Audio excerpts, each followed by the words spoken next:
کشمیر پر بڑی سا بات یہ ہے کہ یہ ایک انٹرنیشنل ڈسپیوٹ ہے اور جو ہندوستانی آئین کے اندر ہونے والی ترمیم یونائٹڈ نیشن ریزولوشنز کو سپرسیڈ نہیں کر سکتی. یہ ایک اس کی لیگل پوزیشن ہے، وہ انٹرنیشنل پروویژن ہے، انٹرنیشنل کنونشن ہے اور اس کو یونائٹڈ نیشن کی بیکنگ حاصل ہے.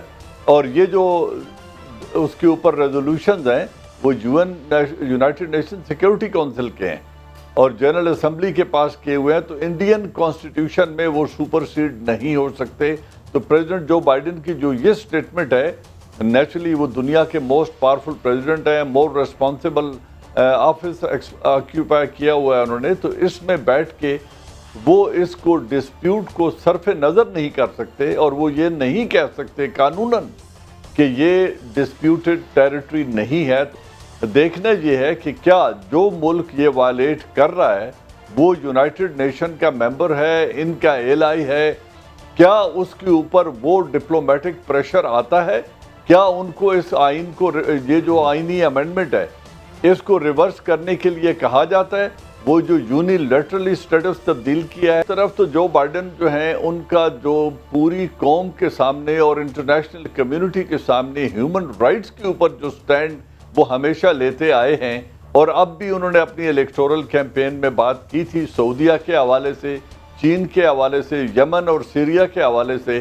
ہندوستان پر وہ خاموش رہے. ان کے جو اسٹریٹجک انٹرسٹ کو انسائٹ کر رہے ہیں ہندوستان کے ساتھ، اور انڈو پیسیفک کمانڈ میں جس طریقے سے وہ ہندوستان کو استعمال کرنا چاہتے ہیں، اس سے مجھے خدشہ یہ ہے کہ کیا وہ دوگلا پن کر رہے ہیں یا وہ ایز اے اسٹیٹسمین ایک پرنسپل پوزیشن لے رہے ہیں. لگتا ہے کہ پاکستان کا ریئیکشن شاید یا سپورٹ ٹورڈز کشمیری، اس میں مجھے اتنی وہ جان نہیں لگ رہی. ایم آئی رائٹ؟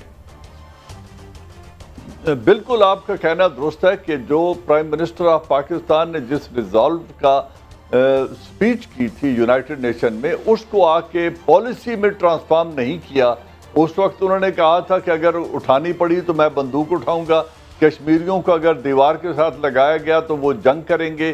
لیکن اب اس طرح کی کوئی سپورٹ، بلکہ ہم جو ایک اسٹیٹڈ پوزیشن ہے ہماری کہ ہم پولیٹیکل، لیگل اور مورل سپورٹ ان کو پرووائڈ کریں گے، تو پولیٹیکل سپورٹ تک ہم نے پرووائڈ نہیں کی جس طرح ہونی چاہیے. اور میں یہ اس لیے کہہ رہا ہوں کہ ہندوستان نے یونیلیٹرلی UN ریزولوشنز کو ڈس ریگارڈ کر دیا اور اس نے اس کو ڈسپیوٹڈ ٹیریٹری تسلیم کرنے سے انکار کر دیا.